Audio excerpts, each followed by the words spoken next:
Bonjour à toutes et à tous, c'est Gaëtan de Tradox, j'espère que vous allez bien et bienvenue dans cette huitième vidéo du calendrier de la vente Tradox. Alors dans les précédentes vidéos, nous avons vu ensemble comment choisir un produit, un courtier, une plateforme en fonction de son style de trading. Aujourd'hui, nous allons voir ensemble comment on peut choisir un actif afin d'être prêt à faire ses premières analyses en trading. Donc comme vous l'avez peut-être compris, ceci c'est la dernière vidéo de la série d'introduction au trading. Dès demain, on attaque l'analyse technique, on va poser les bases et puis on va monter en niveau comme depuis le début de cette série. J'espère que ça va vous plaire et on va commencer tout de suite pour le choix de l'actif. Alors une fois que le produit a été choisi, si vous n'avez pas encore vu la vidéo, c'est la cinquième du calendrier de l'Avent, je vous invite à aller la regarder, eh bien il va falloir spécifier un petit peu pour cette recherche pour trouver un actif. Donc un actif, ça va par exemple être, je décide de trader sur le produit CFD, eh bien je peux très bien trader les indices comme le DAX, le Dow Jones, le Nasdaq, je peux trader le Forex, l'euro-dollar, les matières premières, le gold, etc. Et donc dans cette vidéo, on va voir un petit peu quels sont les différents types d'actifs et comment choisir l'actif qui vous conviendra le mieux. Donc moi, je vous conseillerais, à moins que vous ne fassiez du swing et de l'investissement, si vous êtes plutôt scalping, day trading, de vous contenter de faire deux, trois actifs grand maximum. Parce que la spécialisation, ça va être la clé en trading. C'est un peu comme quand on va à l'hôpital finalement. Il y a un chirurgien pour chaque partie du corps car ils sont ultra spécialisés, performants dans leur domaine. Et en trading, c'est un peu pareil. Si vous voulez de la performance, il va falloir se spécialiser. Donc je rappelle que je parle dans le cas d'un trader et non pas d'un investisseur qui lui va devoir diversifier son portefeuille, hein. Donc comment faire pour choisir un actif? Eh bien il va falloir prendre en considération plusieurs critères majeurs. Donc le prix de l'actif en fonction de votre capital, il faut rester cohérent, on ne va pas trader des actions à 500 dollars l'unité avec un capital de 1000 dollars par exemple. La volatilité de l'actif, c'est aussi très important, parce qu'au sein d'une même catégorie de produits, on va prendre les indices par exemple, la volatilité peut être du simple au triple entre plusieurs actifs, comme par exemple entre l'indice anglais, le FTSE, et l'indice américain, le Dow Jones.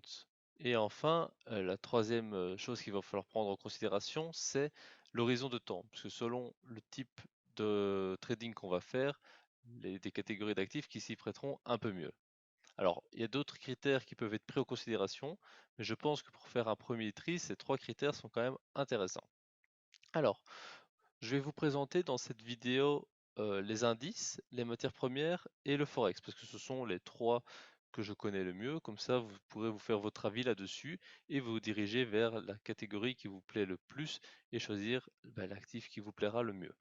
Alors, je commence tout de suite avec les indices. Comme on peut voir à l'écran ici, c'est le DAX, donc c'est l'indice allemand, qui reprend tout simplement les 30 plus grandes capitalisations boursières.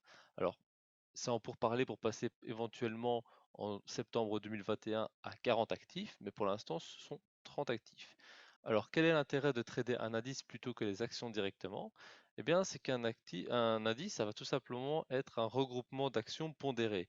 Et donc, l'avantage, c'est que vous avez une certaine sécurité par rapport au risque. C'est-à-dire que si une action se casse la gueule toute seule, eh bien, l'indice ne sera que très peu impacté. Donc, ce sera pas mal sécuritaire. Pour cela, je vous invite, si vous êtes sur ProRealTime, à regarder dans la liste, la petite liste ici, vous pouvez choisir des listes préfaites. Par exemple, vous avez le DAX et vous pouvez voir toutes les différentes composantes du DAX. Donc ça, ce sont toutes les actions qui composent le DAX 30. Eh bien, vous pouvez voir que certaines actions sont dans le rouge, d'autres dans le vert. Et voilà, vous avez des actions qui sont, par exemple, à plus 0,86%. Je prends pas Wirecard étant donné qu'ils ont eu une situation un peu particulière. D'autres qui sont à moins 1,19%. Et bien pourtant, le DAX, lui, a une variation de 0,03%. Donc l'intérêt de faire l'indice, c'est que vous n'allez pas avoir des mouvements aussi violents que sur certaines actions. Et ça va être plus facile à trader entre guillemets parce que vous n'aurez pas de gros mouvements en face de vous. Puis l'avantage, c'est que si une annonce économique se produit de façon inattendue, eh bien tout simplement, l'action peut très bien se casser la gueule totalement, mais l'indice, lui, va tenir. Donc ça peut être une certaine sécurité supplémentaire. Donc c'est pour ça que j'aime beaucoup faire les indices. Et en plus, je trouve que niveau volatilité, c'est pas mal. Les marchés bougent quand même de façon assez intense. Ici, comme on peut le voir, à 9 heures du matin, donc c'est l'ouverture des marchés européens. Là, ça bouge quand même pas mal, hein. On a déjà pris entre 240 et 260 une vingtaine de points. Donc c'est quand même pas mal pour faire du scalping parce que voilà, les niveaux sont assez bien respectés et il y a moyen de très bien s'en sortir. Pour le day trading, je conseille aussi les indices, c'est pas mal du tout parce que au sein d'une même journée, soit on va faire un petit range de X points, soit on va prendre un peu de tendance, mais dans les deux cas, il y aura quand même de belles opportunités. Par contre, pour du swing trading ou pour de l'investissement, je dirais que les indices, ça va peut-être être un peu plus compliqué, étant donné que ben, sur le long terme, il y a beaucoup de composantes à prendre en considération, étant donné que c'est 30 actions qui sont dans des secteurs différents, donc ça va être difficile de prévoir si ça va plutôt monter ou descendre, même si de base, un indice est plutôt fait pour monter, parce que le marché va évoluer. Le DAX 30 prendra par exemple toujours les 30 meilleures actions allemandes, et bien forcément, in fine, ça va faire que monter. C'est pour ça que vous pouvez par exemple sécuriser certaines positions en prenant sur du long terme du S&P 500, parce que lui va être très stable et si on regarde la croissance au fil des dernières années, eh bien c'est quand même vachement positif, donc ça performe assez bien. Alors, la deuxième catégorie d'actifs que je voulais vous parler, ce sont les matières premières. Les matières premières, ça va être par exemple être l'or, l'argent, etc. Mais je vais surtout m'attarder sur l'or parce que c'est le plus populaire. Eh bien, c'est quand même assez intéressant à trader. Je vais vous le mettre à l'écran. Ici, c'est sur du CFD, donc je rappelle. Eh bien voilà, l'or, pour faire du scalping, par exemple, ça va être compliqué. Les matières premières, de façon générale, ça va être compliqué pour faire du scalping. Pourquoi? Eh bien, comme vous pouvez le voir sur le graphique à droite antique, vous avez la zone achat-vente ici en verte qui est la zone de spread, tout simplement. La différence entre le bid et le ask, et comme vous pouvez le voir, elle est quand même assez conséquente par rapport au marché. Ce qui fait que si vous rentrez en position à l'achat, vous allez vous retrouver ici. Donc, le marché doit déjà pas mal progresser par rapport à ses amplitudes pour vous donner du gain. Donc, c'est pour ça que je pense que faire des matières premières pour quelqu'un qui fait du scalping, c'est assez compliqué. Il y a moyen de s'en sortir, mais les mouvements en général ne sont pas assez amples pour vous permettre de prendre des gains rapides et efficaces par rapport au spread. Je parle bien évidemment sur CFD. Sur Futur, ça va être un peu différent parce que vous pouvez rentrer sur un ordre limite, mais dans tous les cas, je pense pas que ce soit le plus optimal de faire du carnet, de faire des matières premières pour du scalping. Par contre, pour le day trading ou le swing trading ou même un peu d'investissement, je pense que faire des matières premières, c'est pas mal parce que c'est quand même assez stable. On dit que l'or, c'est une valeur refuge. Alors oui, mais il va falloir faire gaffe à ça. Ici, si on trade sur du CFD de l'or, ce n'est pas de l'or physique. Donc là, ça va parce que ça va pas avoir le moindre risque. Et sur le long terme, si vous estimez que l'or va monter, vous pouvez l'acheter sur du CFD par exemple.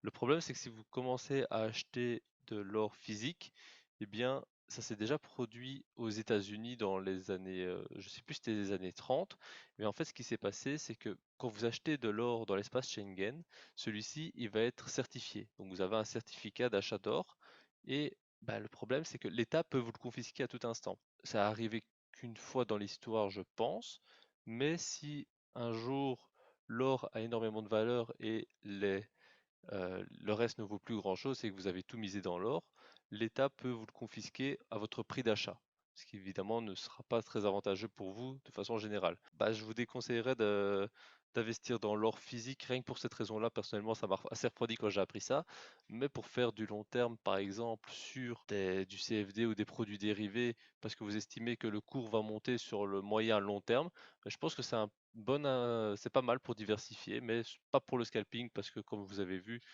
le spread est déjà assez conséquent et du coup, les mouvements ne vous donneront pas assez de gains par rapport au risque que vous allez engendrer. La troisième catégorie d'actifs dont je voulais vous parler, c'était les devises. Donc les devises, le forex, marché assez connu.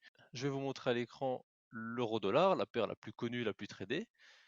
Bien, le forex, c'est quand même une grosse partie du marché, donc c'est quand même assez intéressant à trader. Alors, les avantages de trader le forex, c'est que il va y avoir quand même pas mal de mouvements sur la journée. Pour faire du day trading ou du swing trading, c'est top. Comme vous pouvez le voir, par rapport à l'or, c'est vraiment rien à voir au niveau de la zone achat-vente, c'est-à-dire que le spread est vraiment faible par rapport à ce dernier, donc c'est pas mal. Pour faire du scalping, personnellement, je suis pas fan de faire du scalping sur les matières premières, tout simplement parce que je trouve que les mouvements ne sont pas assez larges. Vous allez prendre par exemple entre un point A qui est le bas ici et le point haut ici, vous avez que 8 points. Donc 80 pips sur le forex, ça va faire 8 points parce que vous prenez le quatrième chiffre après la virgule. Ce qui fait que si vous rentrez par exemple à 1 euro le point, le prix doit parcourir toute cette distance pour donner 8 euros. C'est assez compliqué de faire beaucoup de bénéfices, à moins d'avoir un gros capital et de pouvoir rentrer à beaucoup du point. Donc c'est pour ça que pour le scalping, je suis un peu moins fan de faire du forex. Par contre, pour le day trading et pour le swing trading, je trouve que le forex c'est vraiment pas mal pour ça. Parce que si vous regardez par exemple le graphique ici, c'est du 15 minutes. Donc ça veut dire que chaque bougie c'est 15 minutes. Donc si on prend le point haut ici, on était le 4 décembre, ici on était le 7 décembre, donc en plus ou moins un jour, le marché a quand même fait une belle amplitude. Il a quand même fait 93 points, donc en day trading, c'est pas mal.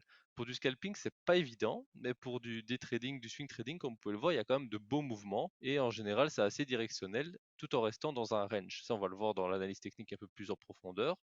Mais concrètement, si on dézoome sur les devises, on verra toujours qu'il y a une borne haute, une borne basse, et c'est très très très rare que le marché fasse un extrême en haut ou un extrême en bas. Donc c'est pour ça que je pense que pour le day trading et le swing trading, les devises c'est vraiment pas mal. Pour résumer un petit peu de ce que j'ai dit dans cette vidéo, par rapport aux différents styles de trading et aux différents types d'actifs, si vous faites du scalping, je vous orienterai plutôt vers les indices, parce que les mouvements sont quand même assez sympas pour faire ce genre de trading, et il y a moyen d'avoir des bénéfices assez rapidement sans devoir se concentrer sur toute la gamme d'actifs, toutes les actions individuellement pour pouvoir faire une analyse correcte. Si vous faites du day trading, bah là c'est un peu plus vaste. Vous pouvez faire des matières premières, vous pouvez faire les indices ou bien tout simplement le forex. Donc là la gamme d'actifs est un peu plus large. Maintenant ça va être à vous de voir un petit peu ce qui vous plaît le plus. Je sais qu'en day trading, les gens en général, ils sont plutôt sur les indices et plutôt sur le forex. Alors à côté de ça, si vous faites du swing trading, donc des positions qui vont durer quelques semaines, voire un mois ou deux, vous pouvez plutôt faire des matières premières, parce que dans ce cas-là, avoir un mouvement de grosse amplitude sur l'or, bah, ça va prendre parfois plusieurs semaines, plusieurs mois, donc ça va être intéressant. Sur le forex, si vous avez une grosse direction, une grosse tendance, ça va être pas mal aussi. Par contre, sur les indices, je conseillerais un peu moins pour le swing trading, étant donné que bah, il y a tellement de composantes avec toutes les actions que c'est un peu moins terrible. Alors, j'ai fait une petite aparté, je vous ai parlé de ces trois catégories d'actifs. Je n'ai pas parlé des actions de façon délibérée, c'est parce que j'en ai parlé dans les indices.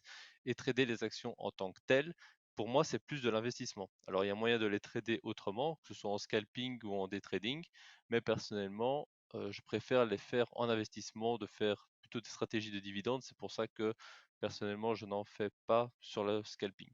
Mais ça peut se faire si vous avez plus de capitaux.